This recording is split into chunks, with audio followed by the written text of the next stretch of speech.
샬롬 류 선생의 구속사 천국열차 류도순 목사님의 신구약 성경 파노라마를 낭독하는 시간입니다. 지금은 누가복음 파노라마 22장의 두 번째 시간입니다. 셋째 단원 24절에서 38절 하나님의 나라를 제자들에게 위탁하심. 너희는 나의 모든 시험 중에 항상 나와 함께한 자들인즉 내 아버지께서 나라를 내게 맡기신 것 같이 나도 너희에게 맡겨 너희로 내 나라에 있어 내 상에서 먹고 마시며 또는 보좌에 앉아 이스라엘 12지파를 다스리게 하려 하노라. 28절에서 30절. 먼저 염두해 두어야 할 점은 본 단원이 제자들을 위한 주님의 마지막 사역이라는 점입니다. 주님의 공생애를 통하여 제자들을 위하고 제자들과 함께 하신 사역은 여기서 대단원의 막을 내리게 됩니다. 이제 남은 것은 주님 홀로 담당하셔야 할 십자가 사역뿐입니다. 그렇다면 제자들을 위한 마지막 사역은 무엇이 남았을까요? 그것은 아버지께서 나라를 내게 맡기신 것 같이 나도 너희에게 맡기노라고 하신 29절 하나님의 나라를 제자들에게 위탁하는 일입니다. 주님께서는 6월절이 영적으로 성취됨을 말씀하신 후에 마지막으로 하나님의 나라를 제자들에게 위탁하시는 것입니다. 지금까지 주님은 아버지께서 맡겨주신 하나님의 나라를 위하여 사역하셨습니다. 이제 주님은 떠나시려고 하고 있습니다. 주님은 지금까지 해오신 사역을 제자들에게 계속 수행하라고 위탁하시는 것입니다. 주님은 일찍이 지혜 있고 진실한 청지기가 되어 주인에게 그 집 종들을 맡아 때를 따라 양식을 나누어 줄 자가 누구냐? 주인이 이를 때에 그 종에 이렇게 하는 것을 보면 그 종이 복이 있으리로다 하고 12장 42절에서 43절 말씀하신 바가 있습니다. 그러므로 위임받은 이 사역은 주인, 즉 주님께서 다시 오시는 날까지 계속될 것입니다.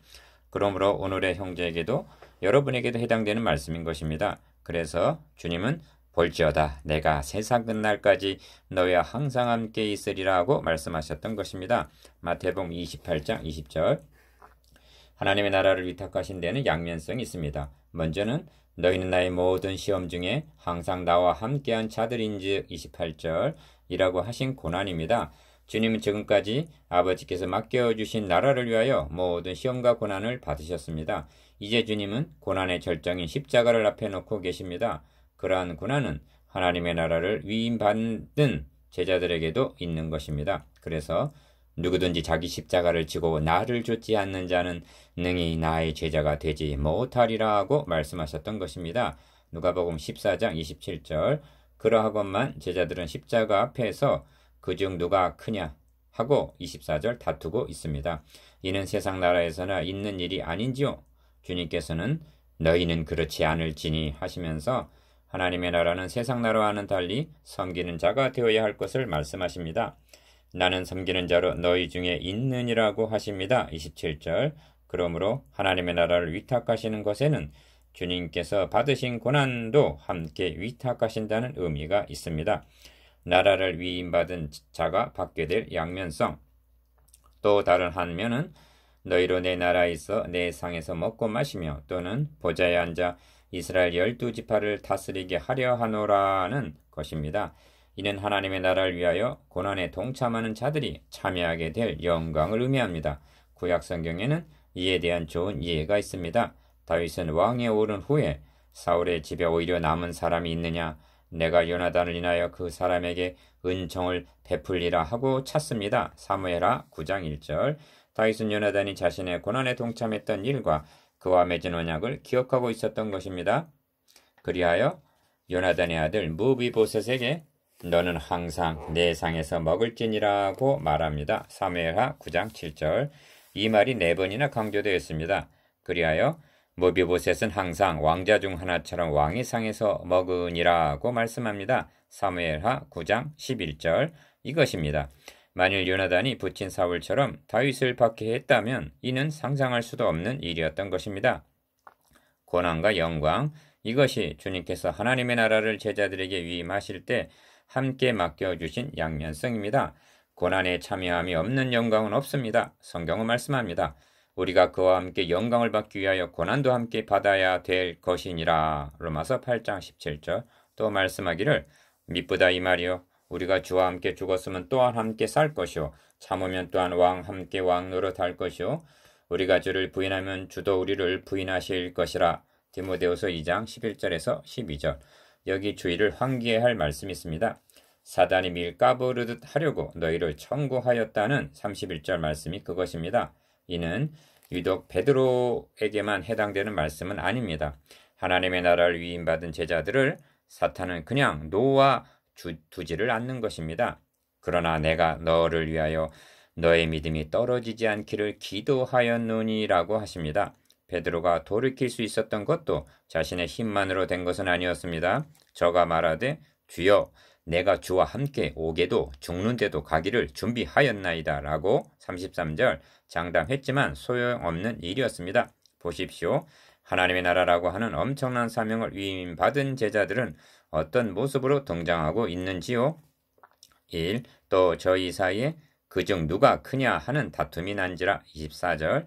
이것이 3년이나 주님을 따라서 여기까지 온 제자들의 모습이란 말인지요?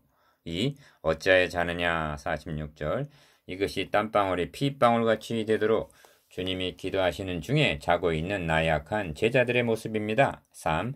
베드로가 부인하여 가로우되 이 여자여 내가 저를 알지 못하노라 57절. 이것이 큰 소리 치던 수제자의 모습입니다. 이처럼 약하기 이를 데 없는 제자들이 어떻게 무슨 능력으로 이 엄청난 사역을 감당할 수 있단 말인가요? 과연 그들은 주님의 기대를 저버리지 않을까요?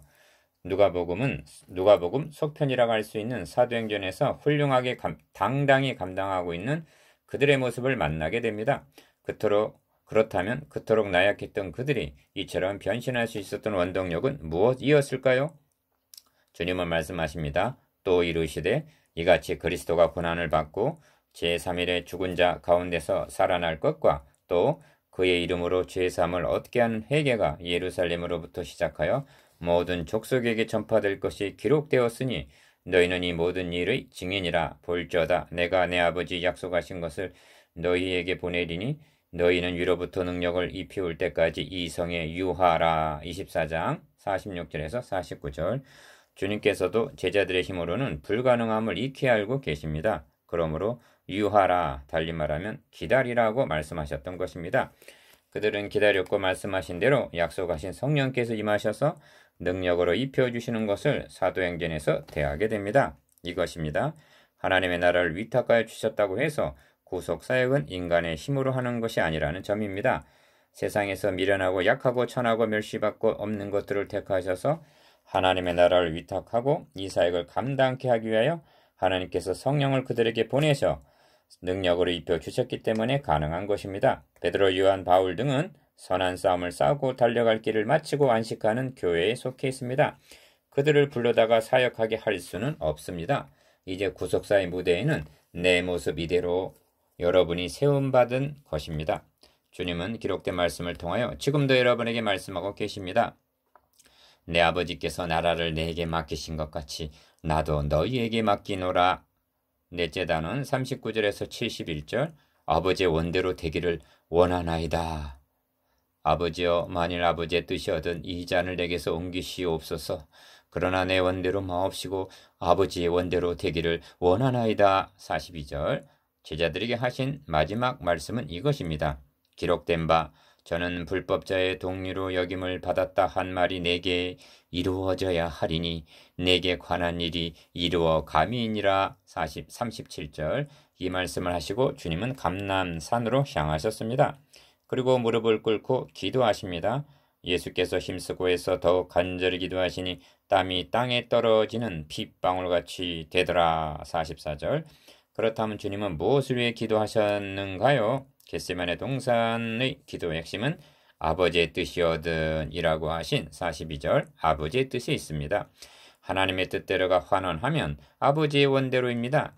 주님은 우리가 하고 있는 것처럼 자신의 요구를 관철시키기 위하여 그처럼 힘쓰고 해서 기도하신 것이 아닙니다. 도리어 하나님의 뜻을 묻고 아버지의 원하시는 대로 되어지이다 하고 의탁하셨습니다.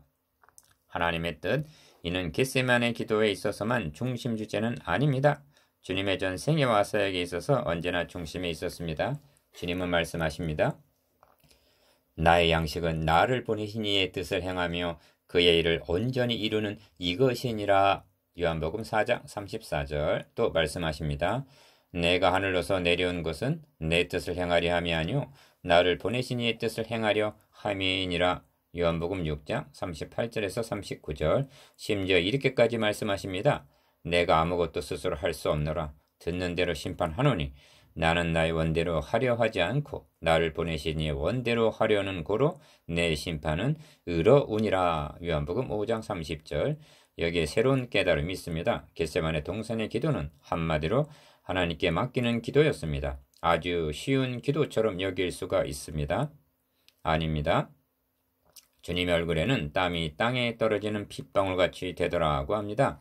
사자가 하늘로부터 예수께 나타나 힘을 돕더라고 합니다. 무엇을 의미합니까?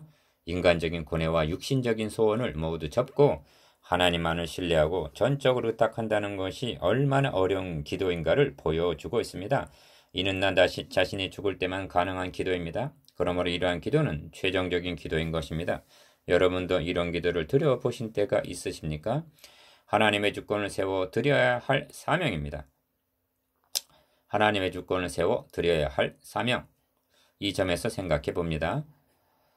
어찌하여 성경을 구속사의 관점에서 해석하고 설교해야만 할까요? 첫째가 하나님의 주권, 즉 하나님의 뜻을 세워드리기 위해서입니다. 구속사란 하나님이 계획하시고 언약하신 대로 주권적으로 성취해 나가시는 역사이기 때문입니다. 그러므로 하나님의 주권을 세워드려야 할 책임이 설교자들에게는 있는 것입니다. 둘째는 하나님의 선하시고 신실하심을 증거하기 위해서입니다. 구속사의 관점에서 성경을 보면 하나님은 언약하신 바를 반드시 지켜주셨으며 한 번 하신 말씀은 반드시 성취하시고야만은 선하시고 신실하신 하나님이십니다.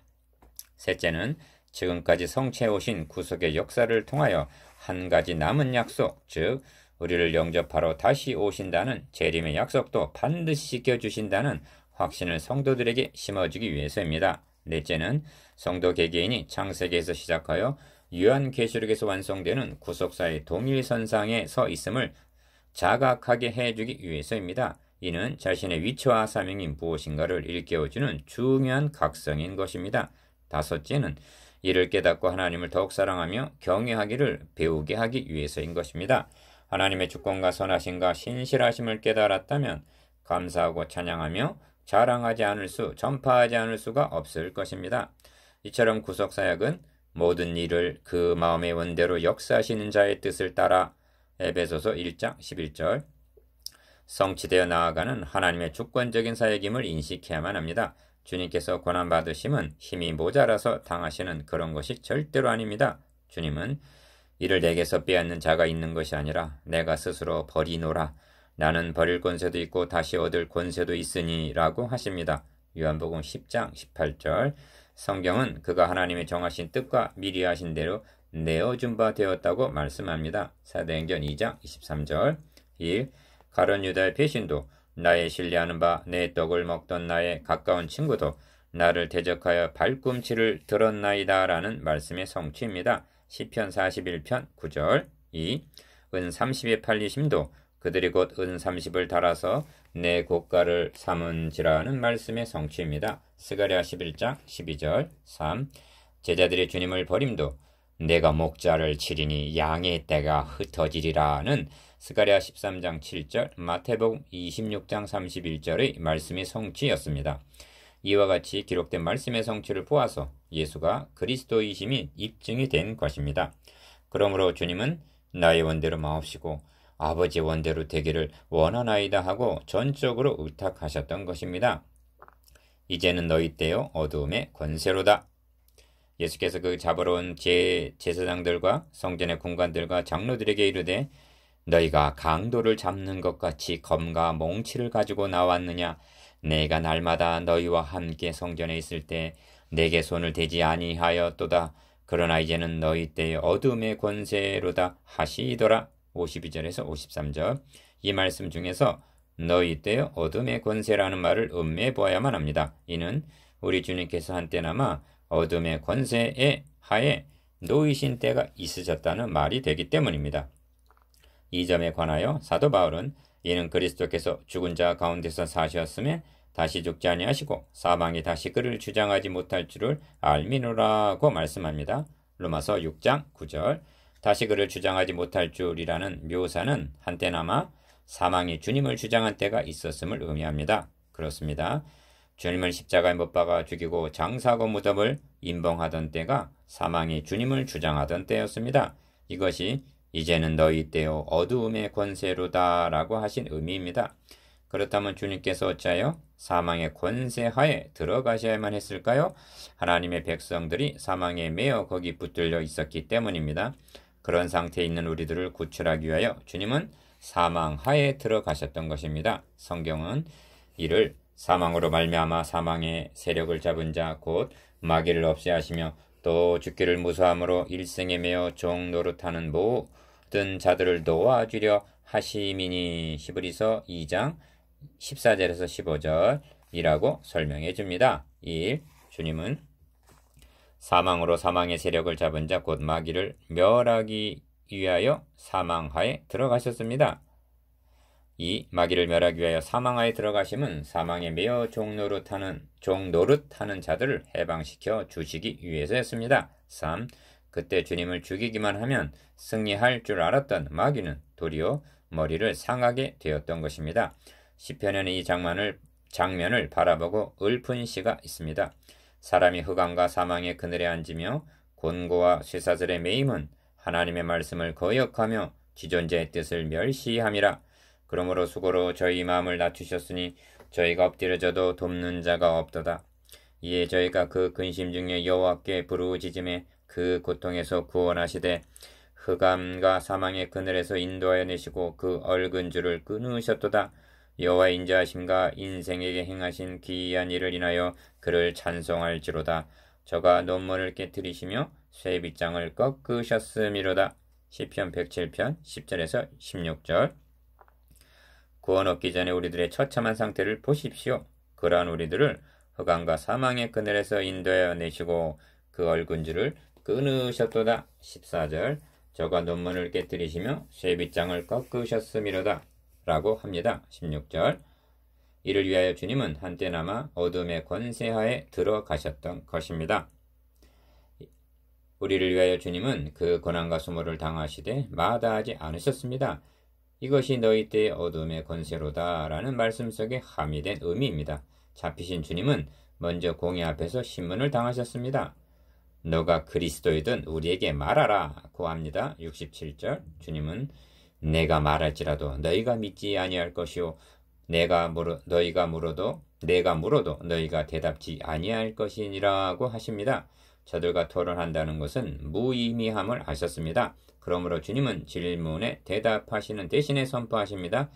이제후로는 인자가 하나님의 권능의 우편에 앉아 있으리라. 69절. 이 얼마나 장엄한 선언인지요.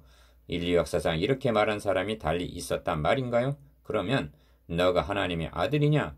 너희 말과 같이 내가 그니라. 70절. 누가는 이 한 가지를 증거하고 입증하기 위하여 복음서를 기록하고 있다 해도 과언이 아닙니다.